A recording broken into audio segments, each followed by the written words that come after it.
নমস্কার, নিউজ 18 বাংলা ডিজিটালে আপনাদের সকলকে স্বাগত জানাচ্ছি। আমি আপনাদের সঙ্গে সোমরাজ। নিয়োগ নিয়ে গুরুত্বপূর্ণ আপডেট হচ্ছে, ফের শিক্ষক নিয়োগের বিজ্ঞপ্তি জারি করা হয়েছে। হ্যাঁ, ঠিকই শুনছেন, ফের শিক্ষক নিয়োগের বিজ্ঞপ্তি জারি করা হয়েছে।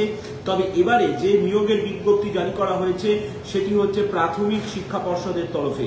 প্রাথমিক শিক্ষা পর্ষদের তরফে এই নিয়োগের বিজ্ঞপ্তি জারি করা হয়েছে এবং যে বিজ্ঞপ্তি জারি করা হয়েছে সেটি হচ্ছে স্পেশাল এডুকেটর, অর্থাৎ বিশেষভাবে সক্ষম পড়ুয়াদের জন্য ইতিমধ্যেই আদালতের নির্দেশ আছে শিক্ষক নিয়োগের করার জন্য, এবং সেই জন্য রাজ্যের প্রাথমিক শিক্ষা পর্ষদ এই স্পেশাল এডুকেটর নিয়োগের বিজ্ঞপ্তি জারি করলো। ইতিমধ্যেই এসএসসিও স্পেশাল এডুকেটর নিয়োগের বিজ্ঞপ্তি জারি করেছে মাধ্যমিক ও উচ্চ মাধ্যমিক স্কুলগুলির ক্ষেত্রে, আর এবার রাজ্যের প্রাথমিক স্কুলগুলিতে এই স্পেশাল এডুকেটর নিয়োগ হবে। ইতিমধ্যেই প্রাথমিক শিক্ষা পর্ষদ সেই বিজ্ঞপ্তিও জারি করেছে।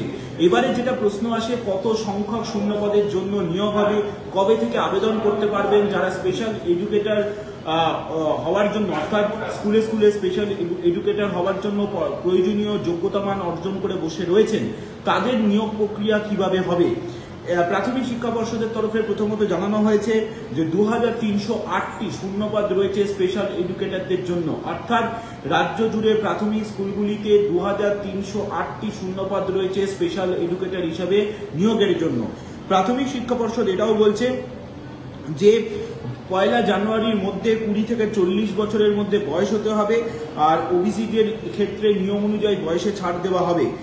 কবে থেকে নিয়োগের জন্য আবেদন করা হবে তা দ্রুত ঘোষণা করা হবে প্রাথমিক শিক্ষা পর্ষদের তরফে।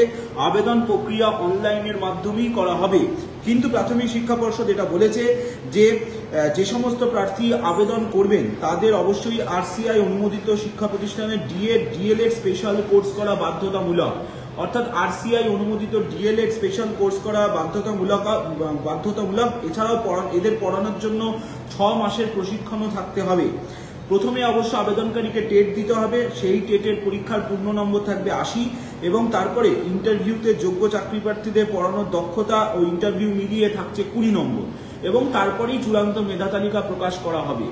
অর্থাৎ 2300-এরও বেশি শূন্যপদ রয়েছে, সেই শূন্যপদে স্পেশাল এডুকেটর নিয়োগ হবে। ইতিমধ্যে স্কুল সার্ভিস কমিশনও 1900-এরও বেশি শূন্যপদে স্পেশাল এডুকেটর নিয়োগের জন্য বিজ্ঞপ্তি জারি করেছে। এবার প্রাথমিক শিক্ষা পর্ষদ ও রাজ্যের প্রাথমিক স্কুলগুলিতে এই স্পেশাল এডুকেটর নিয়োগের জন্য বিজ্ঞপ্তি জারি করলো, এবং কবে থেকে আবেদন করা যাবে অনলাইনে তা শীঘ্রই প্রাথমিক শিক্ষা পর্ষদ বিজ্ঞপ্তি দিয়ে বা একটি কোঅর্ডিনেটর দিয়ে জানিয়ে দেবে।